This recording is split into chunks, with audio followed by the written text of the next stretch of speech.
हा आहे सज्जनगड, साताऱ्यापासून 18 किलोमीटरवर असणाऱ्या परळी गावाजवळ. आज आपण सज्जनगडावरती आलो आहोत. या गडावरती जाण्यासाठी जवळजवळ 250 पायऱ्या चढून वरती जावे लागते. या सर्व पायऱ्या दगडी बांधकामामध्ये आहेत.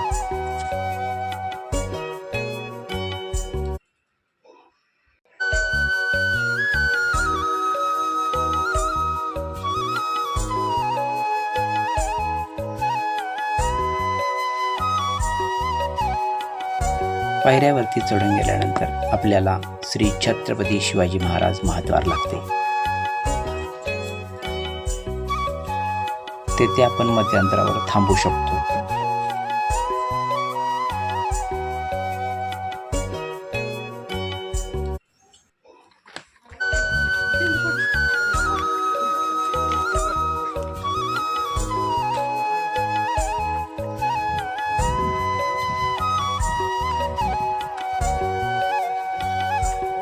ते पोचल्यानंतर आपल्याला अगदी सुरुवातीलाच पेठेतील मारुतीचे मंदिर दिसते. मंदिर अगदी साधे आहे.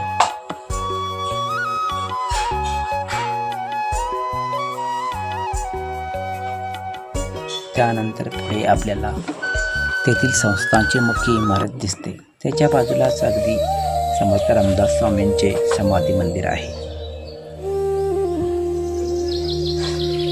मंदिराच्या तळघरामध्ये समाधी व वरती श्रीराम लक्ष्मण सीता यांचे मंदिर आहे.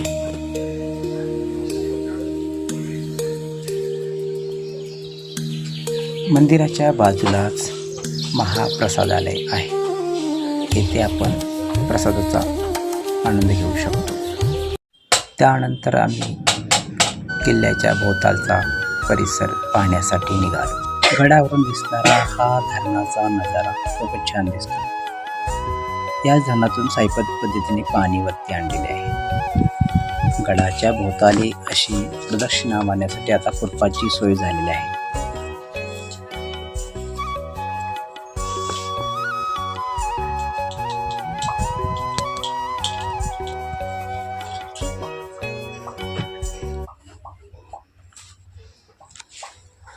गडाच्या चोहोबाजूने असा फुटपाथ तयार केलेला आहे.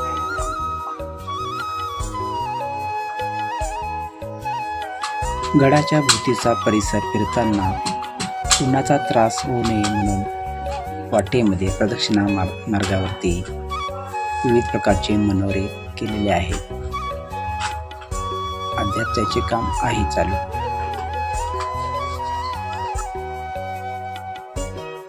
आपण आता धाब्याच्या मारुतीच्या मंदिराकडे चाललेलो आहोत.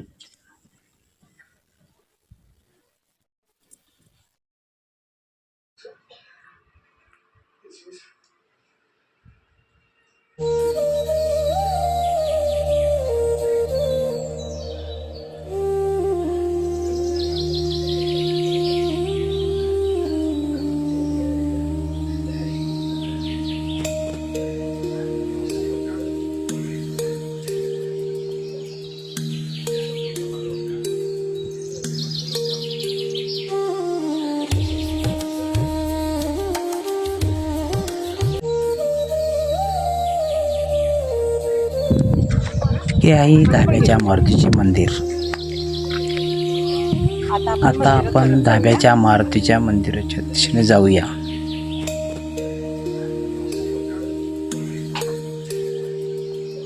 धाब्याच्या मारुतीचे दर्शन झालेलं आहे.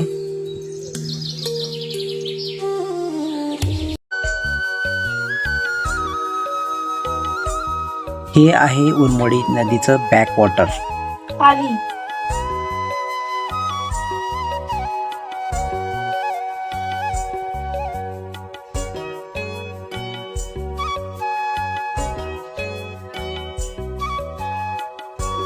यानंतर आता पुढे अंगलाई देवीचे मंदिर पाहण्यासाठी आम्ही सर्वजण निघालो. आता आपण अंगलाई देवी मंदिराकडे जाऊया. हे आहे अंगलाई देवीचे मंदिर, गडावरील शेवटचं ठिकाण. त्यानंतर आपण सूर्यास्त पाहून गडाचा निरोप घेतला.